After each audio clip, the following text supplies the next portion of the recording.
자, 이번 시간 이제 근현대사 들어왔죠. 306쪽입니다. 우리가 이제 저번 시간까지 복습을 다 해오셨을 것 같고요. 그렇죠?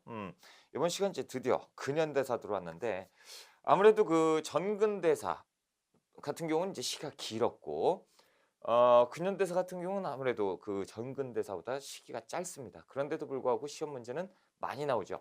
그렇기 때문에 우리가 시험 그 공부를 자세하게 할 필요가 있다라는 거죠. 예전에 그 우리가 그 흐름 역시 정근대사도 흐름이지만 근현대사 같은 경우는 흐름에서 인제 집권 세력이나 요렇게 나오겠지만 이 근대사 특히나 그 현대사 이전의 근대사 부분 같은 경우는 이제 연도 같은 것들이 쪼끔 중요하죠. 그래서 쪼끔 연도 같은 것도 기억하면서 인제 공부를 할 필요가 있다라는 거죠. 자, 우리가 306 쪽인데 306 쪽에 들어가기 전에요. 한번 그 국제의 정세를 좀 볼 필요가 있다라는 거죠.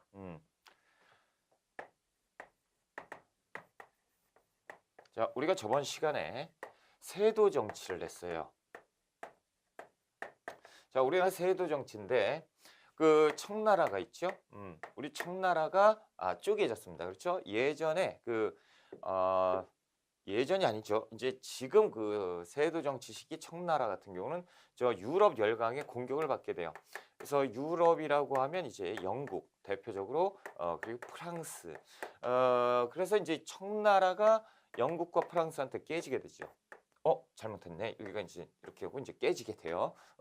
그래 가지고 인제 쪼개져요. 그래서 요쪽은 뭐 영국 프랑스 좀 이따 독일 오고요. 일본 오고 그래 가지고 청나라가 실질적으로 요만해져요.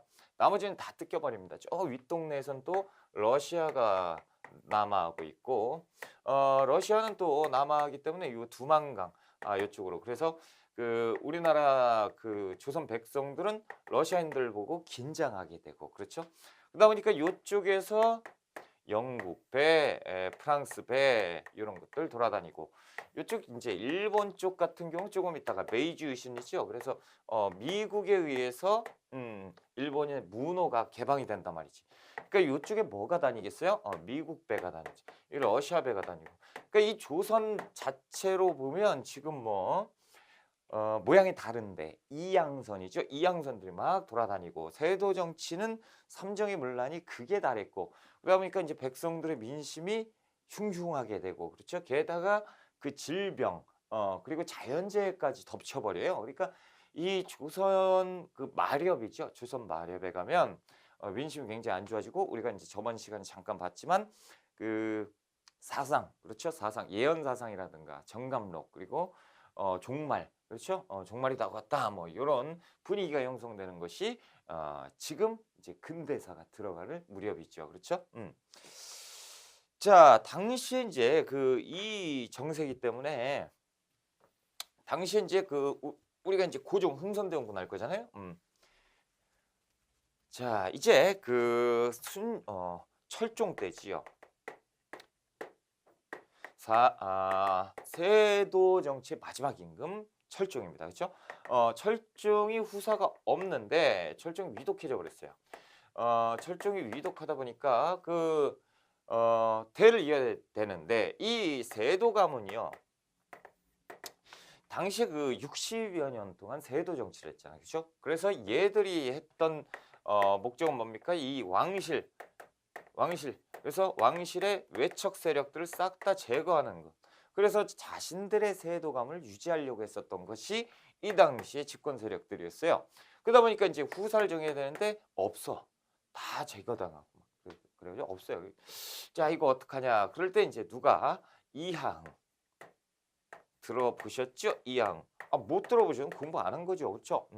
기본 상식이죠. 이항 누구예요? 흥선대원군. 그렇죠? 자, 이 흥선대원군은 그 우리가 알고 있는 것처럼 한량이 아니었다라는 거죠. 그 종친부의 유사 당상 그러니까 당상관이었어요. 그러니까 당시에 이 이항은 세도 가문에서도 그 좀 권력의 중심까지는 아니지만 권력을 가지고 있었던 사람이었다라는 거죠. 관리. 그래서 오이도총부의 대종관 그러니까 따지고 보면 이제 군대, 그렇죠? 군대에서도 간부, 그 상급, 관부 정도가 되지 않았나, 그렇죠? 아무튼 이렇게 이렇게 이제 관리 생활을 하다가 철종이 후사가 이렇게 돼서 위독해져요. 근데 이항은 자식이 있어요. 아들내미들이 있는데 지금 세도 가문들이 눈을 시퍼렇게 뜨고 있잖아요, 그렇죠? 그러니까 이때 이 후사를 정하는데, 그렇죠? 요 세도 가문이 요로 가는 건 당연한 거예요, 그렇죠? 눈이. 그러니까 이제 이항이 모든 관직을 내려놓고 은신해요. 운둔한단 말이죠. 그때 이제 이항은 참 대단한 사람이에요. 자, 첫째 아들 있죠. 첫째 아들은 공부를 안 시킵니다.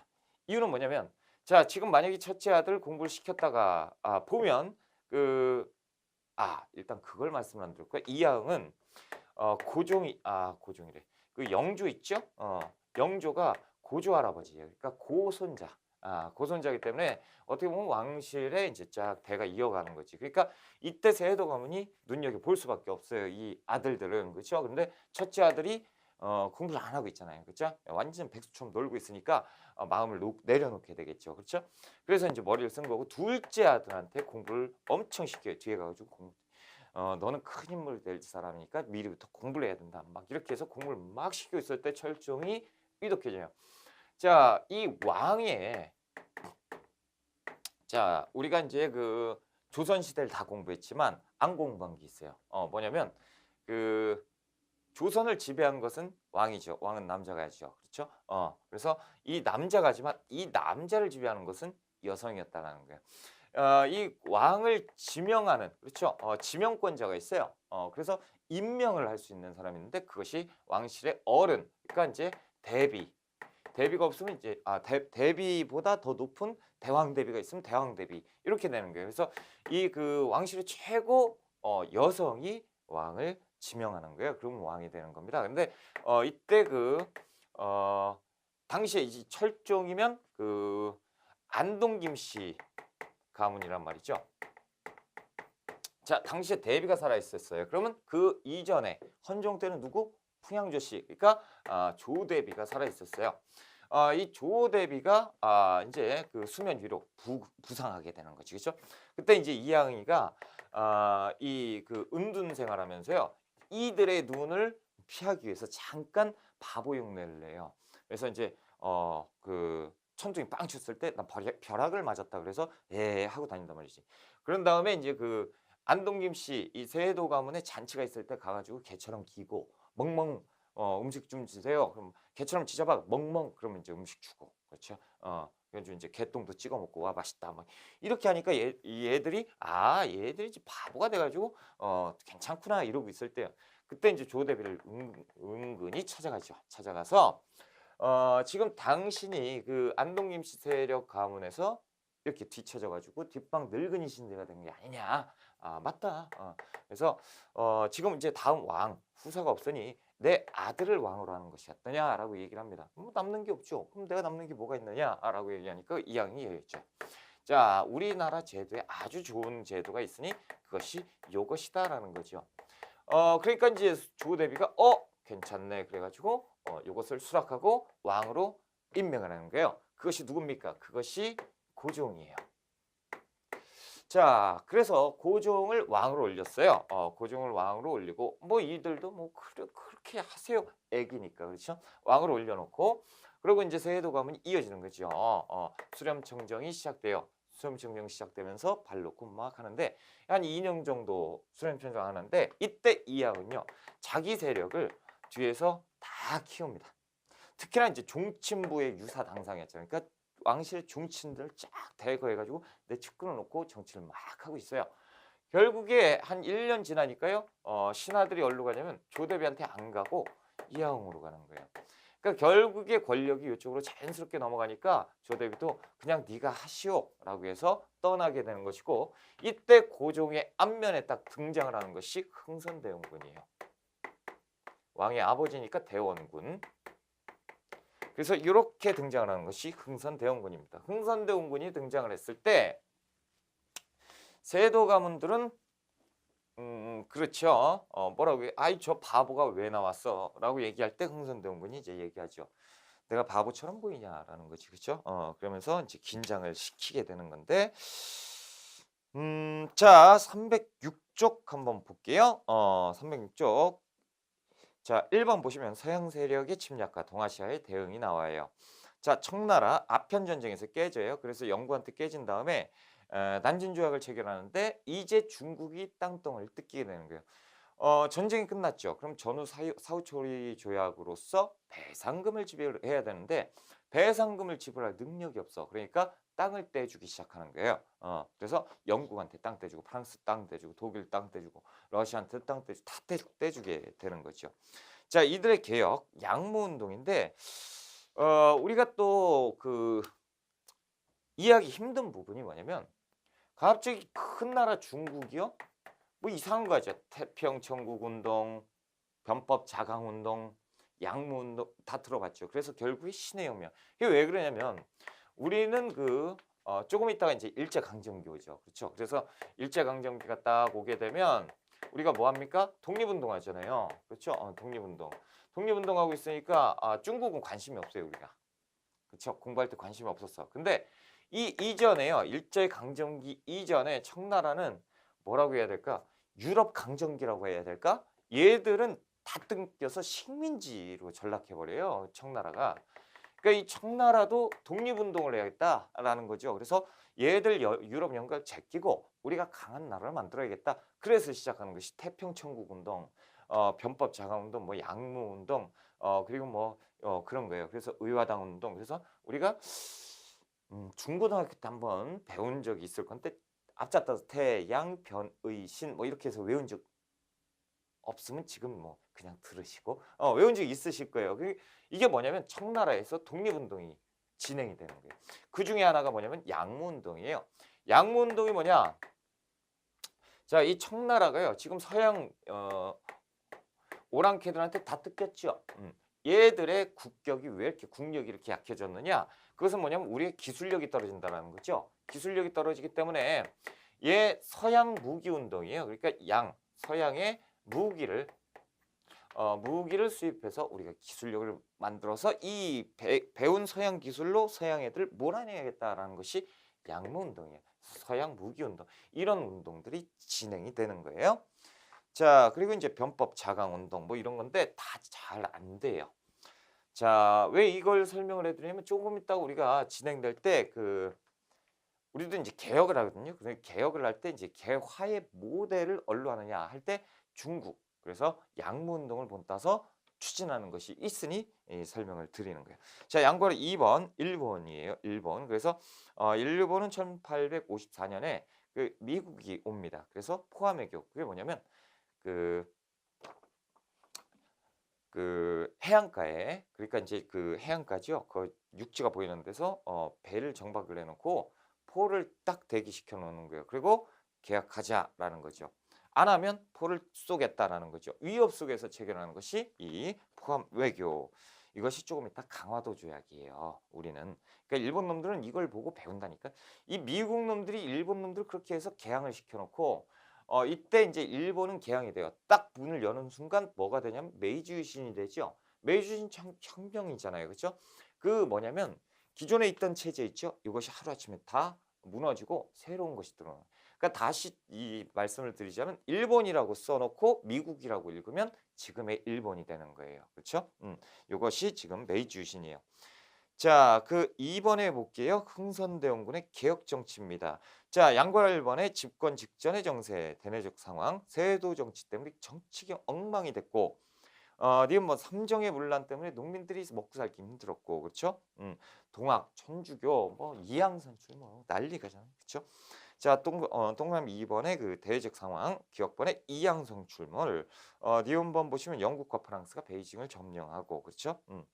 자, 동그라미 3번 집권 고종이 즉위합니다. 12살의 어린 나이에 고종이 즉위를 해요. 그리고 흥선대원군이 집권을 하게 되는 것이죠. 자, 307조 니은번 개혁을 실시합니다. 왕권 회복과 국가적 위기 극복을 위해서 개혁을 실시하는데 아까 이제 제가 말씀드린 것처럼 흥선대원군이 전면에 탁 나와서 얘기하는 것이 딱 그렇죠. 나는 태산을 깎아 평지를 만들고 라는 얘기를 해요. 태산을 깎아 평지를 만들고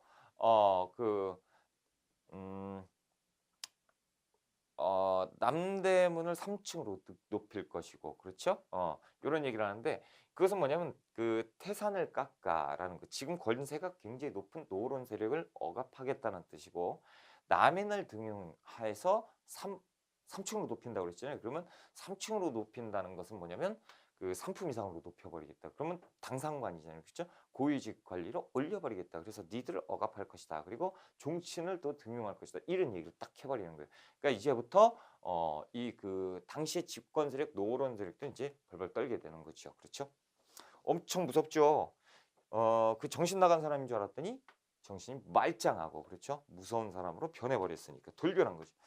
자, 그 흥선대원군의 개혁 정치인데 이 흥선대원군의 개혁 정치는 동그라미 2번 먼저 볼게요. 민생 안정책이에요.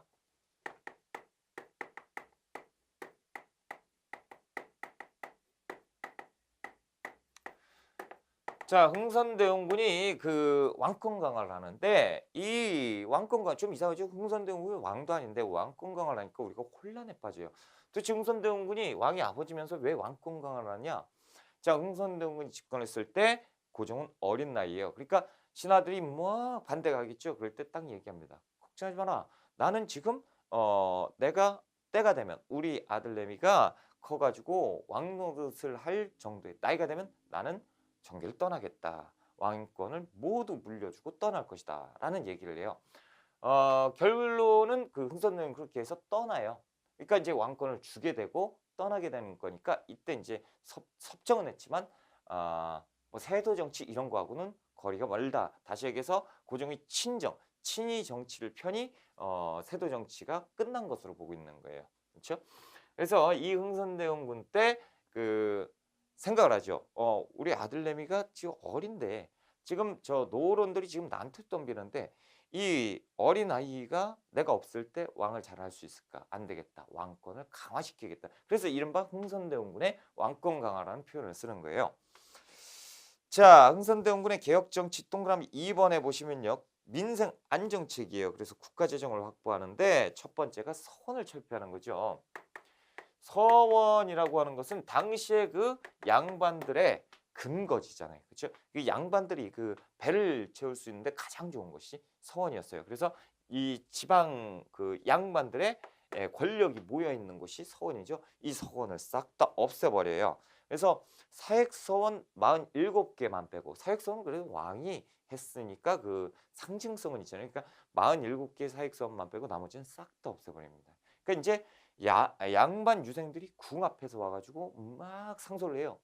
이럴 수는 없다. 그렇죠? 어떻게 이런 일을 벌일 수가 있느냐라고 얘기하니까 흥선대원군이 궁문을 딱 열고 나와서 한다는 얘기가 딱 그거죠. 백성을 해치는 자는 공자와 맹자가 다시 태어나도 용서하지 않을 것이다. 뭐라는 거예요? 죽여버리겠다라는 거지. 공자 맹자도 죽이겠다는데 니를 못 죽이냐. 그러니까 그 양반 유생들이 돌아갔다라는 사료가 있어요.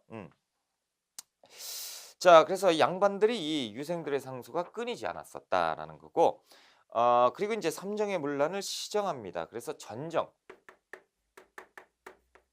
삼정의 문란, 이게 이제 그 백성들을 힘들게 했던 거잖아요, 그렇죠? 그래서 전정, 땅에 내는 세금이죠.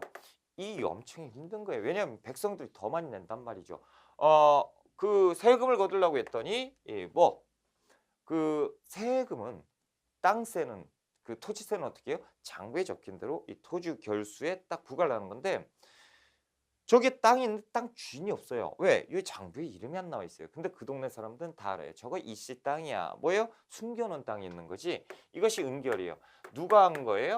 양반들. 은폐 한다고 얘기하잖아요. 그렇죠?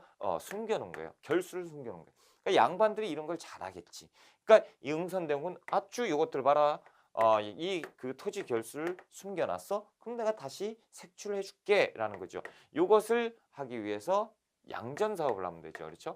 토지 측량 사업을 다시 합니다. 토지 측량 사업을 다시 하는 것이 양전 사업. 자, 그리고 군정. 군대 가는 거잖아요. 그렇죠? 군대 가는 건데 양반이 폭발적으로 늘어버렸단 말이죠. 그러니까 이제 군역의 의무가 원래는 있는데 면역을 시켜줬잖아. 이걸 해제시켜버리는 거예요. 다시 얘기해서 양반도 군대를 가라라고 얘기를 했던 것이 흥선대원군이에요. 이것이 이른바 호포제지요. 호포제 그리고 동포제라고도 해요. 그래서 양반에게도 포를 걷는 거죠. 그러니까 양반들이 난리가 나잖아요. 그렇죠? 아니 어떻게 우리 보러 상놈도 아니고 우리 보러 이 군대를 가라고 할 수가 있느냐라고 얘기하니까 왜? 니들 군대 가는 게 싫은 게 아니고 돈 내는 게 싫은 게 아니야? 라고 얘기하니까 얘기하죠. 돈이 문제가 아니라 우리가 돈이 왜 없겠냐. 그거 군포 한 필 내는 거 아무것도 아니다. 근데 체면이 문제죠. 라고 얘기를 하니까 흥선대원군이 얘기해. 그러면 네 하인 이름으로 내. 할 말이 없다. 그래서 시행이 되는 것이 호포제예요. 그래서 이 호포제 같은 경우는 그 양반에게도 군포 한 필씩 꼭 받았다라는 거죠. 자, 그리고 환곡의 문란이 있었잖아요. 자, 환곡은 자, 의창이라는 데서 관리가 백성들에게 나눠주는 거잖아요. 그렇죠? 그래서 의창 보통 10가마를 준단 말이죠. 10가마를 주는데 의창에서는 10가마가 나가.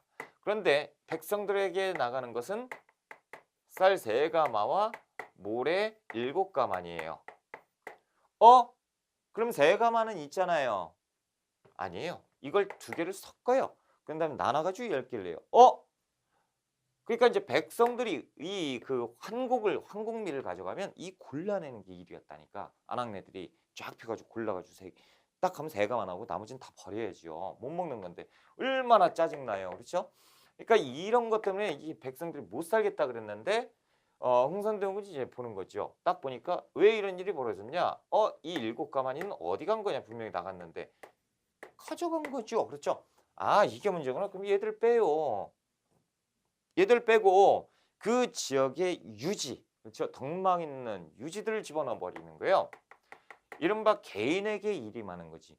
혹은 여기에서 이제 그 농민들이 순번을 정해가지고 농민들이 이렇게 하면 이것을 먹겠냐 이거지. 그렇죠? 이것이 뭡니까? 이것이 사창제예요. 그래서 국가에서 했던 것을 개인에게 나눠져 버리는 거죠. 그렇죠? 이거. 그래서 이제 어느 정도 삼정의 문란이 시정이 된 것이 흥선대원군의 민생 안정책입니다. 그래서 중요한 거예요. 자, 그래서 이제 흥선대원군은 어떻게 이 백성들의 신망을 어느 정도 얻었지요. 그렇죠? 그래서 민생 안정책은 어느 정도 성공. 그럼 이제 뭐 해야 돼요? 왕권 강화해야 돼요. 우리 아들의 힘을 강화시켜줘야 돼요. 자, 책에 봅시다. 자, 1번 정치개혁이에요. 이제 왕권 강화입니다. 자, 세도 정치를 타파해야죠. 안동김씨 세력을 축출합니다.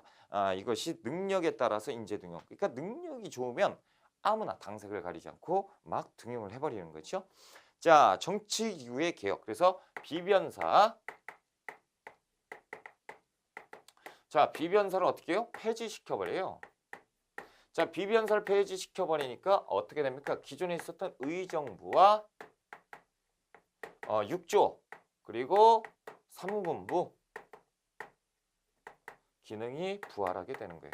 자, 이것이 무엇이냐? 예전에 그 비변사라는 걸 임시적으로 만들어놨단 말이죠. 자, 의정부와 6조가 있었어요. 자, 왕이 있는데 자, 이 비변사는 임시적으로 만들어놨던 거잖아요. 국방을 그 전쟁 방비를 해야. 그래서 의정부의 관리들이 가고 6조의 고급 관료들이 다 가고 그렇죠? 그러다 보니까 이것을 이제 임시기구니까 끝났다 그래서 가려고 했더니 상설기구로 바뀌었고 그렇죠? 그러다 보니까 조선 후기로 가니까 이게 최고기구가 됐어. 다시 얘기하면 의정부와 6조의 건물이 있어요 없어요? 있어요. 있는데 사람이 없지. 그러니까 업무를 못 보는 완전 뭐 폐가 아닌 폐가가 돼버린 거고 이쪽이 막 되는 거예요. 근데 또 다른 문제가 뭐냐면 이거는 누가 관리들이 과거 시험을 봐서 합법적으로 들어가는데 이쪽에 있는 사람들은 그냥 임시직을 막 만들어 버려요. 무슨 관리 이런 거 만들어 가지고 내 친족들 막 마구잡이로 집어넣고 내 친구들 막 집어넣는 거예요. 그러니까 실질적으로 불법적인 관리들이 엄청나게 많았던 거지. 그렇죠? 그런데 지금 비변사를 폐지한다라는 순간 이게 없어지죠. 그럼 이 사람들이 다시 복귀하고 이 사람들은 뭐가 돼요? 백수가 되는 거죠. 원래 관직이 아닌 사람이니까. 그렇죠? 그러니까 다시 이쪽으로 가서 왕권이 강해지고 이런 제도들이 서게 되는 거죠. 그렇죠? 이 비변사 폐지. 그래서 시험에 잘 나오는 거예요. 비변사 폐지에서 의정부와 육조 3군부의 기능을 부활시켰다라고 하는 거죠. 3군부라고 하면 군대예요. 쉽게 얘기해서. 자, 그러면 그 법전 봅시다. 그래서 대전회통 그리고 육전조례 외우셔야죠. 전부 다 외우셔야 돼요. 그런데 이제 그 대전회통하면 그 대전통편하고 조심하셔야죠. 대전통편은 누구 때예요? 정조 때. 그렇죠? 정조 때 대전통편 조심하셔야 돼. 자, 그 경복궁의 중건인데요. 자, 이것이 문제였다라는 거지. 경복궁의 중건. 자, 우리나라 왕이 살고 있는 지금 궁은 어디야? 그 옆에 그 경복궁 옆에 보면 창덕궁이 있어요. 그것이 조선의 본궁이야. 근데 원래는 경복궁이 본건이잖아요. 근데 이게 임진왜란 때 불타버렸잖아요. 그렇죠? 그러니까 이제 이것을 크게 짓자라는 거예요. 그러니까 이제 반대가 많죠. 왜 그러냐면 일단 흥선대원군의 머릿속에는 이게 있는 거죠. 자, 중국의 이 거대한 나라, 중국의 왕궁을 보자라는 거죠. 그러면 그 궁이 있잖아요. 그럼 왕이 있는 곳이 있잖아요. 이 왕이 있는 곳을 만나려고 가면 문이 엄청나게 많아. 이렇게. 그러면 이제 그 사신단이 이제 오잖아요. 그럼 사신단이 내립니다. 그러면 가마를 타고 이제 올라가요. 그러면 문 하나가 나와. 그러면 이제 내려요. 그럼 여기서부터 걸어가셔야 됩니다. 그러니까 걸어가. 문 하나가 또 나와요. 걸어갑니다. 또 나와요. 걸어가서 이렇게 해서 지칠 때쯤 되면 왕을 만나요. 그러다 보니까 이 그 사신은 올라가면서 무슨 생각이 있어요?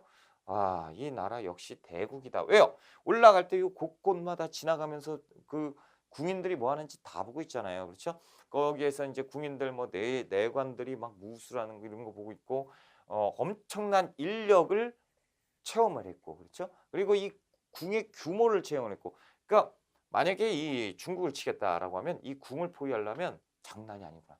그리고 포위를 해 가지고 왕을 공격하려면 야, 우리도 피해가 막심하겠구나. 이런 생각이 들죠. 그래서 함부로 외침을 할 수 있는 그런 것을 이제 그 이전에 그냥 막을 수가 있는 거죠. 방비가 할 수 있는 건데 우리나라 궁 창덕궁의 모습을 한번 보자라는 거죠. 인정전이 있어요. 왕이 업무를 보는 데죠. 자, 이쪽에 이제 문이 하나 딱 있습니다. 여기에 문이 있고요. 이쪽에 통로가 이렇게 있어요. 그럼 문이 하나 또 있어요. 그 나가죠? 그러면 바로 문이에요. 자, 그러니까 여기 통과, 여기 통과, 여기 통과, 여기 통과 딱 해서 여기에서 진짜 마음 먹고 여기 땅 해가지고 뛰잖아요. 그럼 3분 정도면 뛰어가요. 그러니까 이거 딱 보면 이제 사신단이 딱 와가지고 별거 아닌 나라가 조선이구나 이렇게 돼버리지. 그러니까 우리가 안 되겠다. 이렇게 왕실의 위엄을 다시 세우려면 궁을 크게 지어야 된다. 라고 해서 시작된 것이 경복궁 중건입니다. 이것도 역시 왕권 강화책이죠. 자, 경복궁을 중건하기 위해서 돈이 필요하죠. 그러니까 이제 그 당백전을 찍어냅니다. 당백전이라고 하는 것은 그 상평통보 당시 그렇죠? 이 상평통보의 100배 달하는 화폐예요. 그러니까 지금으로 따지면 현금 200만 원짜리 현금을 막 찍어서 막 뿌리는 거지. 그러니까 이제 인플레이션이 오죠. 그러니까 이제 못 살겠다. 경기 침체가 와버리고 그렇죠? 그리고 또 원납전을 납부하라고 해요. 원납전은 뭐냐면 원하는 만큼 납부하는 돈이에요. 그러니까 흥선대원이 이제 그 관리들의 집에 찾아가요.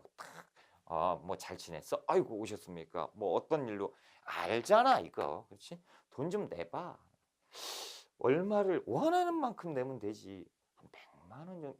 이 사람이 지금 장난치나 지금 내가 지금 이러려고 그 100만 원 받겠다 이렇게 온 것 같아?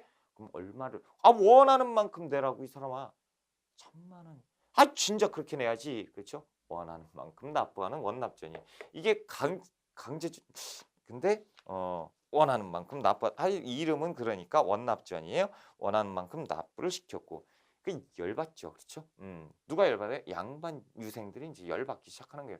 게다가 경복궁을 증거하려고 그러면 또 뭐가 필요하면 재료가 필요하단 말이죠. 재료. 왕이 사는 궁인데 나무를 함부로 쓸 수는 없죠. 그러니까 전국에 100년 된 소나무를 한번 찾아봐라. 이렇게 되는 거예요. 그러니까 100년 된 소나무를 찾으려고 했더니 없어요. 그렇죠? 없네요. 근데 있다 말이죠. 어디? 양반들의 묘지.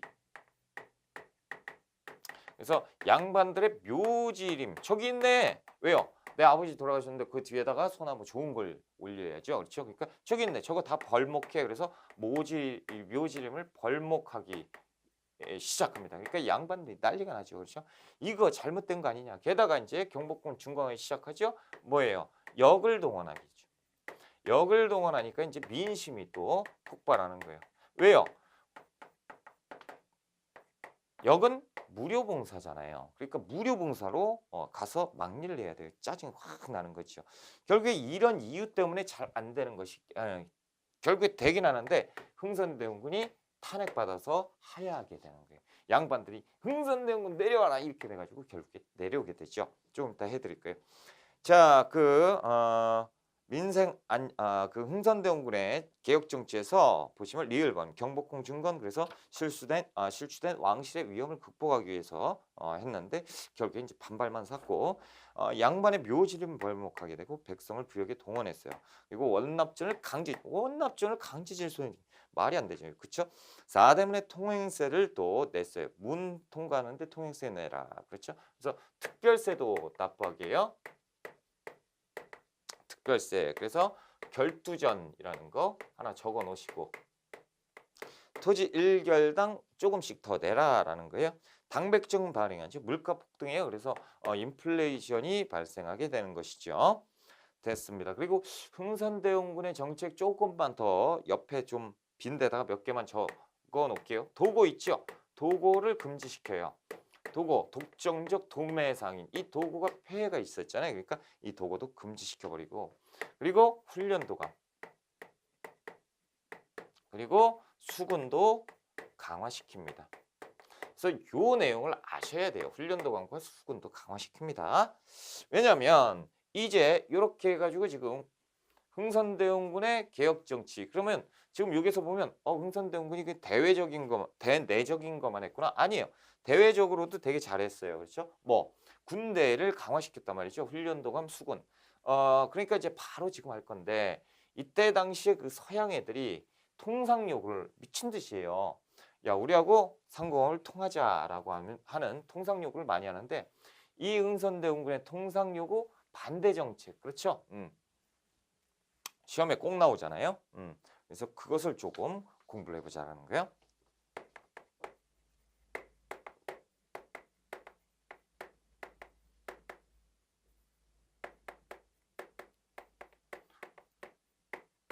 자, 1866년에 병인년이죠. 병인년에 박해가 일어나요. 그것이 병인박해죠. 이것이 이제 1866년. 자, 이걸 한번 보자라는 거죠. 예전에 그 조선 후기에서 천주교 박해할 때 제가 이거 나중에 해드릴게요 그랬잖아요. 자, 병인박해를 한번 볼 필요가 있어요. 자, 이제 흥선대원군이 집권을 하고 있습니다. 자, 흥선대원군이 제일 골치 아프게 생각했던 것이 누구냐? 러시아예요. 자, 흥선대원군은요. 우리가 아는 것처럼 예전에 우리가 어렸을 때 배웠던 쇄국정책 이런 단어 쓰시면 안 돼요. 왜냐하면 통상 수교 거부 정책이라고 표현을 해야 되는 것이 맞는 것이고요. 그리고 원래 흥선대원군 같은 경우는 애초에 위정척사 그래가지고 안 돼! 오랑캐랑 놀지 마! 이게 아니었어요. 맨 처음 개방정책이었어요. 흥선대원군 누구보다 봐보세요. 자기의 아들을 어떻게 올렸는지 생각을 해보세요. 머리가 굉장히 좋다니까. 그래서 이 대외적인 그 세계 국제 정세도 밝았어요. 그러다 보니까 청나라가 지금 다 깨지고 있다는 것을 알고 있었던 사람이 흥선대원군. 그러니까 이 흥선대원군 같은 경우는 조금 이따 러시아가 갑자기 내려가지고 여기 두만강 근처에 있고 청나라를 격파해버리고 그렇죠? 그리고 러시아가 계속 남하하고 있잖아요. 그러니까 이 흥선대원군 제일 무서운 게 러시아란 말이죠. 얘들이 언제든지 우리를 칠 수가 있다라는 거예요. 그럼 얘들이 치고 났을 때는 청나라 얘들이 어떻게 도와줘요? 그러니까 야 이거 문제가 있네 라고 생각을 하죠. 그런데 비해서 이제 청나라 같은 경우 영국, 프랑스, 서양 애들하고 막 놀다 깨지고 막 그런단 말이죠. 그럼 우리가 깨지기 전에 먼저 손을 내밀어서 친구가 되자라고 생각을 했던 것이 흥선대원군이에요. 그러다 보니까 이 흥선대원군이 우리가 서양에 누구하고 손을 닿아야 되는데 누가 있을까라고 했는데 있어요. 누굽니까? 선교사들. 자, 당시에 우리가 천주교가 들어왔었잖아요. 천주교. 그래서 프랑스 선교사들이 국내에 막 돌아다니고 있단 말이야. 그 응선대원군이 얘들 불러라라고 얘기했죠. 그러니까 당시에 그 포졸이들이 가가지고 막 체포해가지고 포동증 묶어 가지고 끌고 온단 말이에요. 그러니까 이게 뭐 하는 짓이야 그러면서 불러주고 네 이러면 안 되지 그러면서 성대하게 막 베풀어요. 연애를 베풀고 그러니까 이제 프랑스 선교사가 뭐야 이렇게 되죠. 그러니까 다 얘기해요. 얘들아 원래 조선은 그런 나라가 아니고 니들하고 친하고 싶어 라는 얘기를 막 해요. 그래서 니들하고 친하고 싶어 가지고 그러니까 우리 잘 지내보자 라고 얘기를 하죠. 그리고 니네 정부에다 잘 좀 얘기해줘. 그래서 우리랑 좀 친교 관계 형성하면 안 되겠니? 라는 거죠. 근데 지금도 마찬가지지만 이 선교사들이 정부 중앙 정부하고 무슨 관련이 있겠어요, 그렇죠? 그러니까 이 선교사들은 예 그리고 막 가면서 이제 천주교 막 전파하고 이러고 다니죠. 응선대원군이 이 그 장면을 딱 봤을 때 양반 유생들이 어쩔 것 같아요? 많이 되옵니다. 난리가 나겠죠. 고종한테 상소하고 막 왕의 아버지가 미쳤다라는 거죠. 왜? 이 사학의 무리들을 쳐내야 되는데 말이지. 오히려 얘들을 불러가지고 놀고 있어요. 이 그 조선 왕조를 부정하는 이 사악한 종교를 가지고 그 적극적으로 지지를 하고 있는 이 흥선대원이 어떻게 정권을 맡길 수가 있느냐 난리가 나는 거예요. 그러니까 흥선대원이 고립이 돼버려요. 그러면서 이제 선교사한테 물어보죠. 야 얘들아, 그때 얘기한 거 뭐 어떻게 됐어? 그때 뭐 얘기했죠? 그 뭐 우리는 그거 몰라요. 정부하고 어떻게 흥선대원 기다리다가 열받는 거죠, 그렇죠? 왜? 지금 뭔가 결단은 내려야 되고 결단 못 내리는 순간 자기는 탄핵받아가지고 내려오든가. 그럼 탄핵받아 내려오면 우리 아들도 온전치 못할 거 아니에요, 그렇죠? 큰일 난 거예요. 정치적으로 고립이 됐는데 이때 결단을 하는 것이 병임박기예요. 이것들이 지금 왕의 아버지를 가지고 장난을 치느냐라고 하면서 죽여버리는 거죠. 생매장을 시키는데 9명의 프랑스 선교사와 8,000명의 신도들을 생매장을 시켜요. 구덩을 파가지고 우리 이제 그 종교 갖고 계시는 분들 있잖아요. 그 천주교, 기독교 할 것 없이 종교를 갖고 계신 분들은 성경책이 어떤 존재라는 거 아시잖아요. 그렇죠? 구덩이 파놓고 성경책을 앞에다 놓고 밟고 지나가면 살려줄게. 뭐야? 배신하라는 거죠. 그렇죠? 뭐 그럼 이 그 교인들이 밟고 어떻게 지나가요? 그렇죠? 그러면 팡 차요. 구덩이에다 밀어버리는 거지. 그런 다음에 덮어버린 것이 이 병임박희였어요. 얼마나 살벌했겠어요. 그렇죠? 그래서 이때부터 안 되겠다라는 거죠. 그래서 프랑스 선교사 박해한 거예요. 난리가 났겠죠. 이 사실이 어디에 알려지겠어요? 프랑스에 알려지겠죠. 그렇죠? 자, 그리고 이 일이 있은 몇 달 뒤에 제너럴 셔머넌 사건. 제너럴 셔머너는 미국 배예요. 미국 상선입니다. 미국 상선이 대동강을 거슬러서 평양 쪽에 정박을 하게 돼요. 자, 이렇게 되는데 얘들이 얘기하는 게 뭐냐면 야, 우리랑 통상을 하자. 역시 통상이에요. 통상 요구. 왜냐면 상선이라니까요. 그렇죠? 물건 파는 배예요. 그러니까 통상 요구를 하니까 이쪽에서 뭔 저런 것들이 얘들아 빨리 집에 가. 막 그러면서 이제 막 얘기를 하겠죠. 그러니까 얘들이 이것들 안 되겠네. 그러면서 쪽배를 타고 넘어와요. 그러면서 여기에서 약탈하고요. 불 지르고 막 그 사람 죽이고 여기 게다가 그 인질은 누구 데리고 가냐면 우리 조선 군인을 데리고 가요. 여기서 보초쓰고 있는 군인을 가지고 데리고 가버렸어요. 그러니까 문제가 좀 심각하죠. 그래놓고 여기에서 안 가. 통상 요구해야지 인질 데리고 있는데. 자, 당시에 그 평안도 관찰사 박규수가 출연을 하죠. 이제 박규수. 그는 누구인가? 라는 거죠. 나중에 아시게 돼요. 자, 이 박규수가 당시 관찰사였어요.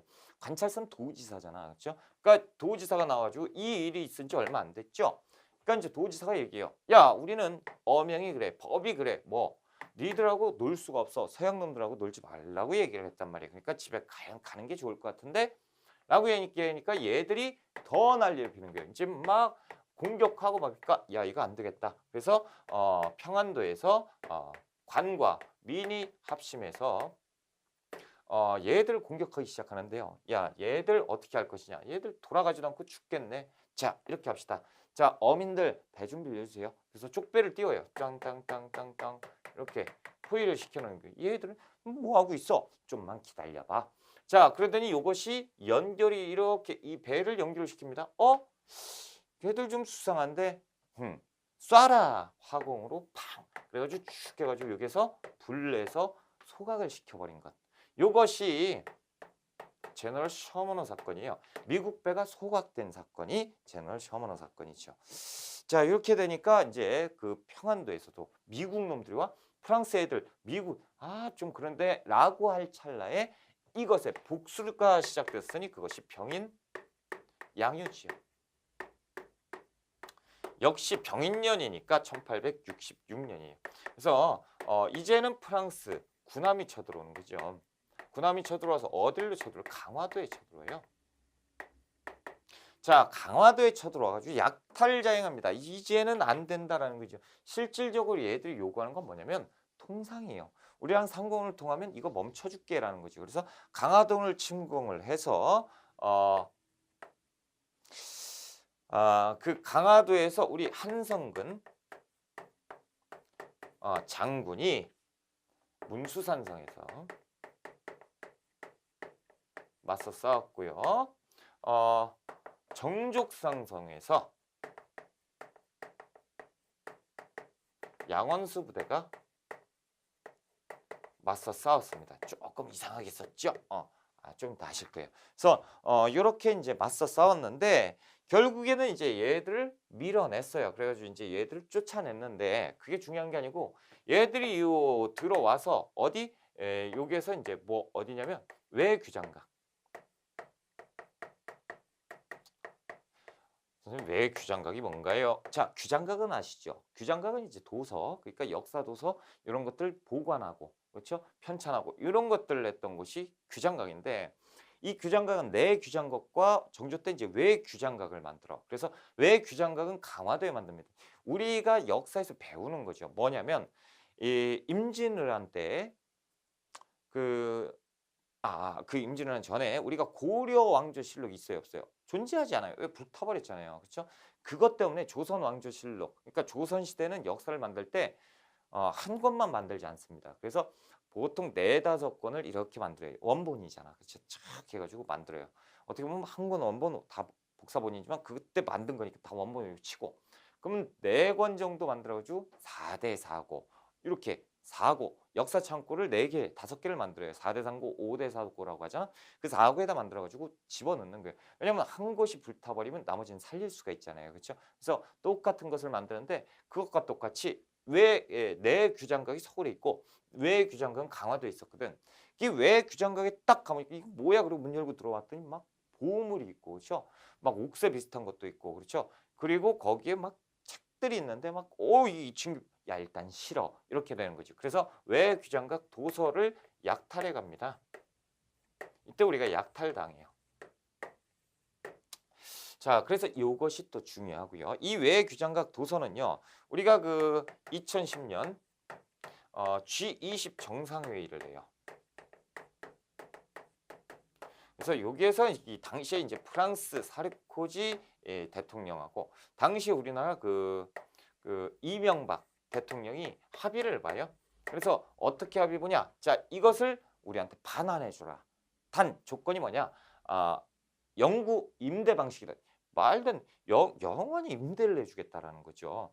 그래도 모르겠어요. 하여튼 영구 임대 방식인데 갱신이 필요해. 5년마다. 그래서 5년 단위 갱신하면서 영구 임대 방식으로 들어온 것이 이 외규장각 도서입니다. 여기에는 이제 의궤도 있고요. 그리고 각종 보물이 있어요. 그것이 이제 넘어왔어요. 1년 뒤에 2011년 4월 달에 이제 우리가 반환받았는데 아무튼 이것이 이제 병인 양요였다라는 거고 그 다음에 그러니까 이제 얼마나 민심 사나워요. 프랑스 애들이 이제 대놓고 니들하고 안 놀아 이렇게 되는데 결정적인 사건이 이제 오페르트라는 놈이에요.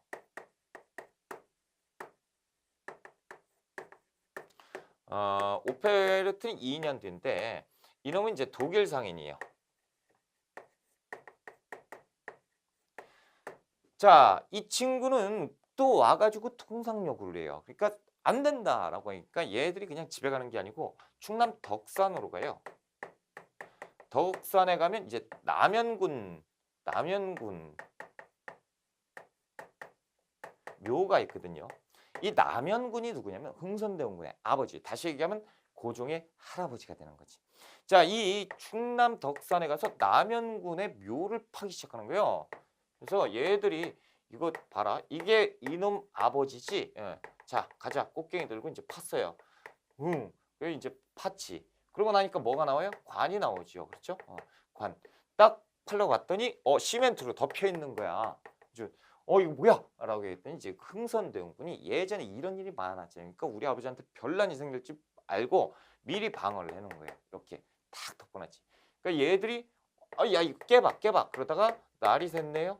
우리 그 조선 백성들 얼마나 부지런해요. 그렇죠? 밥 맨다고 딱 나왔는데 이 코쟁이들이 이상한 짓 하는 게 뭐야? 그러니까 얘들 놀라가지고 다시 배를 탔어요. 배 타가지고 가만히 있다 보니 편지를 띄워요. 흥선대원군이. 정신 나간 놈들이에요. 자, 나 오페르티아 알지? 한번 만나봤잖아. 자, 그런데 내가 니네 아버지 이렇게 하려고 했던 거 봤지? 자, 그런데 여기 봤더니 니들 참 귀엽게도 이 시멘트를 발라놨더라. 이 시멘트를 발라놨어. 우리나라가 어디야? 독일인데 이 시멘트 하나 못 갈 것 같아? 그 기술력이 부족할 것 같아? 기술력은 있지. 그런데 우리가 하다가 말았어. 왜? 이 정도는 좀 너무 심한 거 아니냐라고 해서 우리가 말았으니까 다 파헤치기 전에 우리랑 통상 요구 들어줘 라는 얘기를 하죠. 정신 나간 거죠. 그렇죠? 이때 완전히 꼭지가 도는 거예요. 흥선대원군이 이제 돌아버리고 이런 놈들하고는 절대 놀 수가 없겠구나. 서양 놈들은 절대 놀 수가 없다라는 거죠. 게다가 우리 백성들, 그렇죠? 백성들도 열받는 거예요. 어디 우리나라 국조부의 무덤을 파헤치고, 그렇죠? 이런 근본도 없는 것들이 어디 있느냐 이렇게 되는 거지. 당시 유교 사상이잖아요, 그렇죠? 이렇게 하면 또 감이 안 와요. 만약에 일본 사람들 혹은 독일 사람들이 와가지고 세종대왕의 무덤을 파다가 걸려가지고 그래놓고 이런 일을 벌였다고 생각해 보세요. 열받아요. 이순신 장군 묘 열받죠, 그렇죠? 사당인데. 아무튼 우리 세종대왕의 묘를 파다가 걸렸다 이렇게 됐다면 진짜 뚜껑이 열릴 거예요, 그렇죠? 이때 그 민족 정서, 민족 감정이 그랬다고요. 그러니까 오페르트 도굴 밀수 사건이 결정적이었어요. 그래서 이것이 뭐다? 존화양이 중국을 4대해야 되는 것이고요. 양놈은 오랑캐다라는 인식이 팽배해져요. 그러면서 점차적으로 쇄국 의지가 강화되는 것이고, 그런데 이게 복수를 하나 안 한 것이 있으니 제너럴 셔먼 사건이죠. 미국 놈들이 그냥 넘어갈 수는 없잖아요. 그래서 신미년에 일어난 양요입니다. 신미양요. 역시 이것은 미국 군함이에요. 로즈가 미국 함대를 몰고 해요. 그래서 어디를 놓치냐면 강화도를 칩니다. 강화도를 치는데 이 강화도, 이 강성보에서 어제연 장군이 죽을 기세로 막습니다. 그래서 결국에 이제 몰아내게 되는 것이 이 신미양요예요. 그래서 이 광성보, 어제연, 강화도. 자, 그러다 보니까 이제 열받죠. 이제 도대체가 이 양놈들하고 놀 수가 없겠구나. 척화비를 세운다라는 거죠. 척화비 1871년에 세웁니다. 그래서 이제 전국에 척화비를 세우고 양놈들하고 놀면 나라를 파는 일이다라는 거죠. 그래서 척화비를 세우고 이제 철저하게 이 모습 때문에 척화비의 모습 때문에 세국 정책을 했다라는 그 인식을 갖게 된 거죠. 그것이 이제 흥선대원군이고. 자, 307쪽이에요. 통상수교 거부 정책과 양연대. 자, 배경 이양선이 출몰합니다. 그래서 하나만 써놓을까요? 최초의 통상 요구.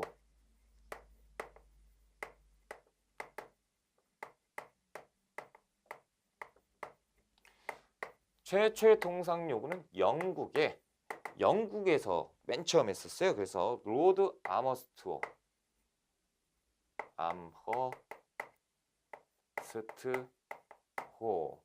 그래서 이것이 1832년인데 연도는 모르셔도 돼요.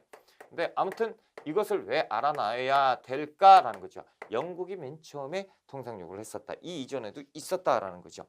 그러니까 이제 그 병인양이 이 병인양이 제너럴 셔먼호가 최초였다라고 하면 틀리는 거예요. 자, 병인양요. 그래서 1866년이었고요. 병인박해가 이제 배경이었죠. 그래서 프랑스 선교사와 교섭을 했으나 실패했고 그 아래에 보면 9명의 프랑스 선교사와 수천의 천주 교도를 처형하게 되는 것이죠. 자, 한 페이지 넘겨보시면 308쪽이에요. 병인양요. 그래서 발생 프랑스가요 병인박해를 구실로 조선의 통상 요구합니다. 그렇죠? 전개 로즈 제독이 이끈 프랑스 함대가 강화도를 침략하고요. 그렇죠? 문수산성 전족산성에서 막았다는 거고 그리고 외 귀장각 도서가 약탈당했다. 자, 오페르트 독일 사건이죠. 오페르트 독일 미수 사건. 그래서 미수에 그친 사건인데 독일 사랑인 오페르트가 통상 요구를 했어요. 그 아래 보면 남연군 묘를 독일에다가 실패했죠. 그래서 통상 수교 거부 의식이 엄청나게 강화돼요. 사람들이 이제 못 놀겠다라고 되는 거죠. 친미양요에 대해서 한번 보자는 배경 뭐예요? 제너럴 셔머너 사건이죠. 그래서 제너럴 셔머너가 대등강을 거슬러서 평양에 접근하죠. 그때 이제 그 아래에서 아래 전기에서 맨 마지막 거 화살표에 이에 분노한 평양의 관민이 누구예요? 박 교수. 평안도 관찰사 박 교수 하나 써놓으세요. 박 교수 써놓으세요. 그래서 불살라 버렸다, 소각시켜 버렸다라는 거죠. 그래서 이제 그에 대한 복수로 신미양요가 있었는데 미국이 구담을 몰고 들어왔어요. 어디로 옵니까? 그 아랫줄 전기에 보면 미국 함대가 강화도로 침략을 했어요.